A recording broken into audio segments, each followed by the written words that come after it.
Okay, welcome everyone to our series, our video series, Wisdom of the Heart. And today we're going to be talking about a very exciting chapter in A Course of Love, chapter 24, The Time of Tenderness. So I want to welcome our guest for today, Lonte Bray, who is joining us from Ephrata, Washington. So welcome, Lonte. It's an honor to have you with us today. Oh, I just love anytime I have a conversation with you, Lynn. Thanks for inviting me.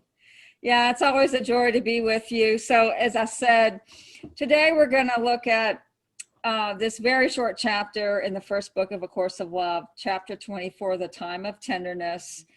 And so I'm going to go ahead and turn it over to you to kind of like get us started. So would you like to share something to get everything going here? Well, I think that in the world that we're in at this time, Yeah. there's just so much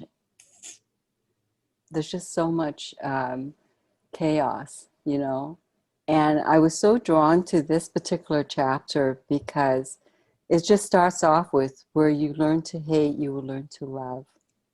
Where you learn to fear, you will learn safety. Where you learn to distress, you will learn trust. And each learning experience will be learning experience because it will touch your heart. And that's where it's all about, is what's touching our heart. What in our life can open up that heart? And I know that in my own life, the fear, there was so much fear that it closed everything. And I built walls. And those same very wall kept love from entering in. And I was so reactive in that fear. And when the wall started breaking and my heart and things were broken open in order for the heart to experience, to be touched. And there comes a point in which that sense of tenderness, at first it was scary and it was vulnerable, that sense of vulnerability. And I think so many of us are afraid of being vulnerable because we're in that protective mode, we're in defense, because we don't want to be hurt again. Yeah. And so we build these walls and we build these perceptions only to find we're so isolated and more alone and feeling more lost than ever. But when we come to know the love that we are, there comes that courage to be. There comes that courage to be split wide open and invite you into, and for you to see me. And I love that. Yeah, I love those opening lines too. And when you said courage, it brought to mind, the Latin root for courage is cor, and it means heart. And courage used to mean that we tell the whole truth with our open heart, or something similar to that. And so, yeah, I love that. And I think the time of tenderness, and right now during the COVID-19, a lot of, I feel like it's sort of a call to love ourselves, because, Yes. outside it appears that, there's measures that are happening externally to lock us down. but it's pulling us back within, like we're being forced back into ourselves. Yeah. And I feel like this is like such a beautiful chapter that sort of encapsulates everything that's going on right now with the global pandemic. It's a call to go within and to open our hearts, and just to feel and to sense and become tender, and to really allow those feelings to move through us, places that we've, like you said, we've blocked, or places where we've cut ourselves off, or as the Course of Love says, we've shelved away like museum pieces. Yeah. It's also, I love in this chapter too, where it talks about an unlearning is occurring, Yes. like all the conditioning and all these patterns that are just outworn and that we've been conditioned, we're being called to let go. And that's also a time of tenderness too. It's like we're on shaky ground. Yeah. It's almost every day you don't know what's going to be next. But it's like something's being shaken loose. And I love the way it talks about the unlearning, and it says these feelings of tenderness can be seen as a sign. Let them alert you that unlearning is taking place. Welcome them as harbingers of this good news. Know that the time of tenderness is a sure path on the way home. Mm-hmm. That's so beautiful. It is. It is. And I love the verse 4 where it says the time of tenderness precedes the time of peace, and is the forerunner of compassion. I think that in order for us to, we see things in the world that we want to see change, but we've heard this so many times that the change has to be within us.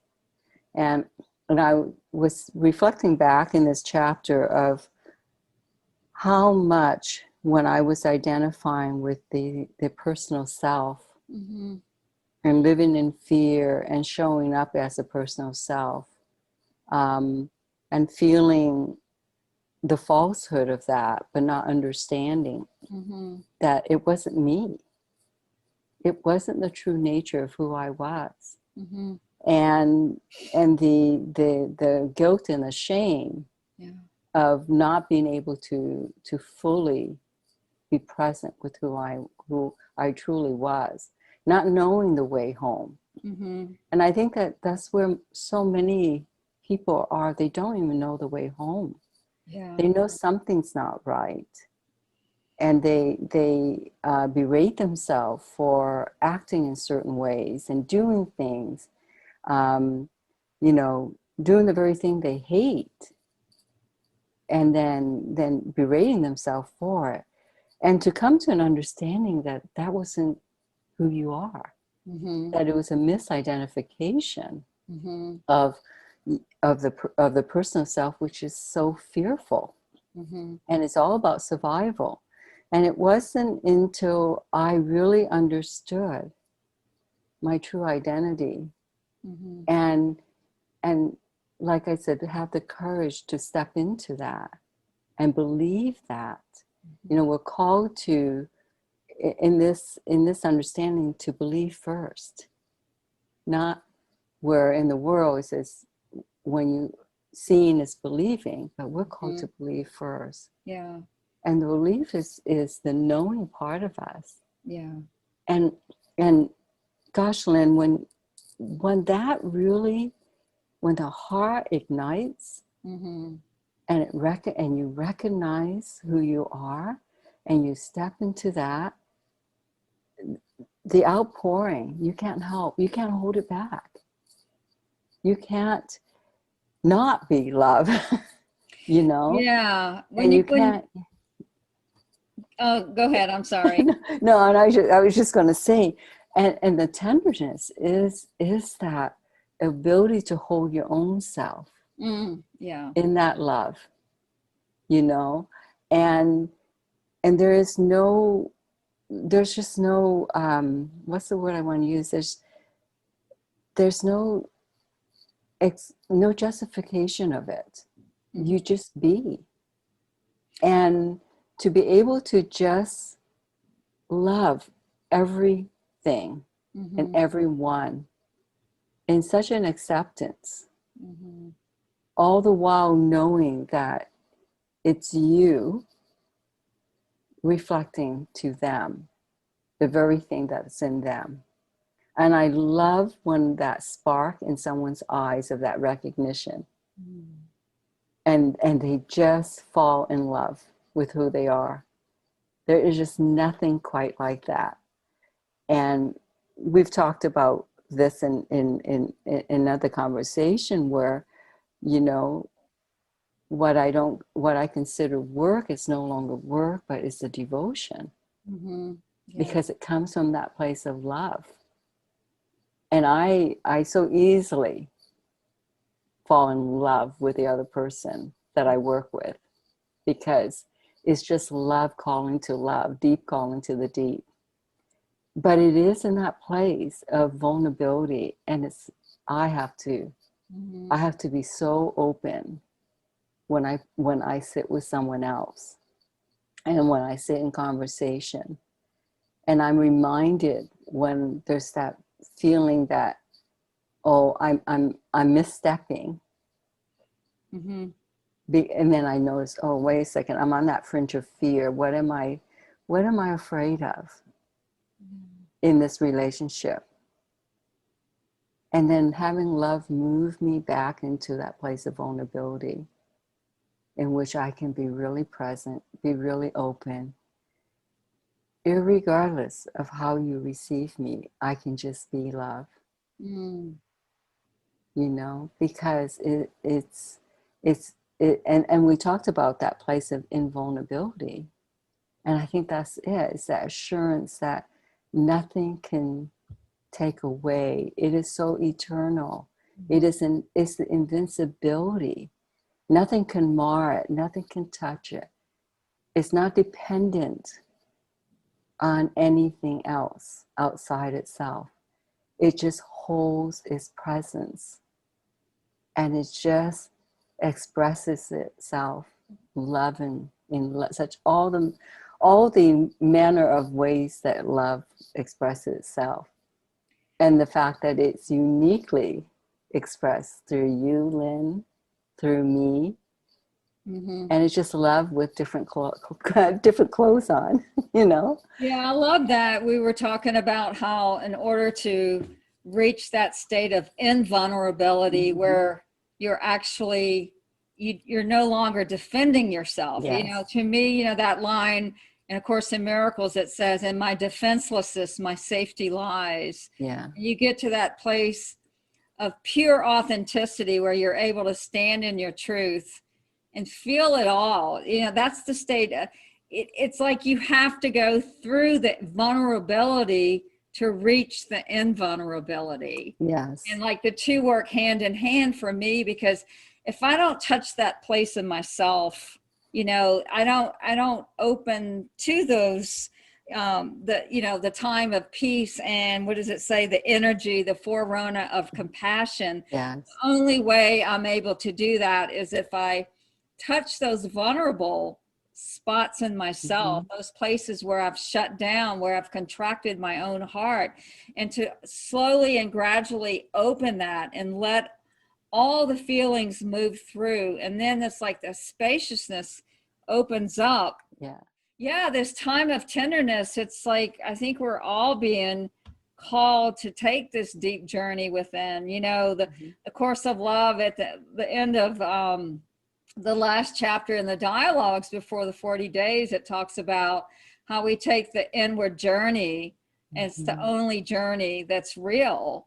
And it's fearful at times, you know, it's like, it's scary to go within and to feel it all, to have a relationship with all the feelings. All the feelings. And I think that's so true, you know, because where it says, you know, it may be a time of weepiness and what you would term emotionalism. You know, I feel for the men in the Western society, and men, well, men in many societies, because especially they're taught that feelings is a sign of weakness. To show emotions and not to be in touch with those feelings are the very, very path to this place that we've been talking about. Yeah. And it's through this avenue of coming back home, coming to, you know, that presence in which we hold space is nothing more than love embrace. And to not to be afraid of the feelings, not to judge them, not to be fearful, but to truly, actually, to delight in all the feelings, because it's your sense of aliveness. You know, we talk about, why do we watch movies, you know, and why do we feel so expansive when we watch movies that just touches our heart, you know, and we're sitting in tears over it. Yeah. You know, we're created to be expressive. We're created to express these feelings, because I think that's the causes of so much physical ailment, is the suppression of these feelings. And once they're bottled up, it's like when we talk about anger, you know, it's this, you know, Yeshua said, be ye angry, but do not sin. Because we're meant to express it, but not in a way that harms someone else or ourselves. And so it's so clear, the directive to, yes, you're human. You're supposed to have feelings. It's part of the journey. It's part of the authentic journey to the inner journey, in which we can really be who we are. And there's such a sense of freedom. Yeah. Really. When we allow ourselves to feel, but not only to feel, Lynn, but to be able to have conversations with it. Yes. To be able to express it with another in a safe place, in a safe environment, in which we move from those feelings, and then we feel that embrace of love, you know, and that feels like home. Yeah, I love that. It feels like home. Yeah. We can do that for each other. I mean, Yes. you know, and I was just thinking too today, you know, Mari's new book's coming out, Marari, the Way of the Marys, and this is what, Friday, December the 13th, December 11th. 11th. Friday, December 11th, and Mari's new book, Marari, the Way of the Marys, is coming out today, and it's an extension of, you know, the Way of Mary in A Course of Love. It's about the feminine energy, the receptivity, the you know, to be able to go within and hold all of those feelings within ourselves. That's and right. it even extends out to where we hold, you know, the spacious self holds all of it. You know, it's not just our feelings, it's everyone's feelings. And to get into that feminine receptive mode where we do take the deep journey into the heart, and it's like the new way, you know, we're letting go of the unlearning, the conditioning, the patterns, where it says in here, you know, it doesn't have to be harsh, the unlearning. That's right. But sometimes it is, and that's okay. It's not to judge anyone on their journey.